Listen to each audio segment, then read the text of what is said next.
Tirur mini civil സ്റ്റേഷനു പിറകിലെ ഒഴിഞ്ഞ വാഹന ഷെഡിൽ പൂർണ്ണമായി കത്തിക്കരിഞ്ഞ നിലയിൽ കണ്ടെത്തിയ മൃതദേഹം തിരിച്ചറിഞ്ഞു. തിരൂർ തൃക്കണ്ടിയൂർ സ്വദേശി നടുവിലക്കണ്ടി 45 വയസ്സുള്ള രാജേഷാണ് മരിച്ചത്. മൃതദേഹം ബന്ധുക്കളാണ് തിരിച്ചറിഞ്ഞത്. മരണത്തിൽ ദുരൂഹതയുണ്ടോ എന്ന് പോലീസ് അന്വേഷിച്ചു വരികയാണ്. ആളൊഴിഞ്ഞ പ്രദേശമാണിത്. സിവിൽ സ്റ്റേഷനു പിന്നിലെ വാഹനങ്ങൾ പാർക്ക് ചെയ്യുന്ന ഒഴിഞ്ഞ ഷെഡിനുള്ളിൽ കത്തിക്കരിഞ്ഞ നിലയിൽ കിടക്കുന്ന മൃതദേഹം ശുചീകരണ തൊഴിലാളികളാണ് ആദ്യം കണ്ടത്. തുടർന്ന് പോലീസിനെ വിവരമറിയിക്കുകയായിരുന്നു. മൃതദേഹത്തിന് സമീപത്ത് ഒഴിഞ്ഞ പെട്രോൾ കുപ്പിയും വസ്ത്രത്തിന്റെ ഭാഗങ്ങളും കണ്ടെടുത്തിട്ടുണ്ട്. Sub collector Dileep K Kainikkara, DYSP AM Siddique, Tirur SIമാരായ NR സുജിത്, T നസീർ എന്നിവർ സ്ഥലം സന്ദർശിച്ചു. ഫോറൻസിക് വിദഗ്ധരും വിരലടയാള വിദഗ്ധരും സ്ഥലത്തെത്തി പരിശോധന നടത്തി. മരണത്തിൽ ദുരൂഹതയുണ്ടെന്നും ഫോറൻസിക് പരിശോധനകൾക്ക് ശേഷം മാത്രമേ കൂടുതൽ കാര്യങ്ങളിൽ വ്യക്തത വരികയുള്ളൂ എന്നും പോലീസ് അറിയിച്ചു.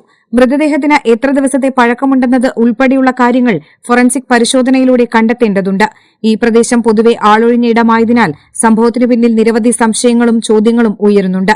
ശാസ്ത്രീയ പരിശോധനകൾ പൂർത്തിയാകുന്നതോടെ അന്വേഷണത്തിൽ കൂടുതൽ പുരോഗതിയുണ്ടാകുമെന്നാണ് പോലീസ് പ്രതീക്ഷിക്കുന്നത്. News desk, Kerala vision.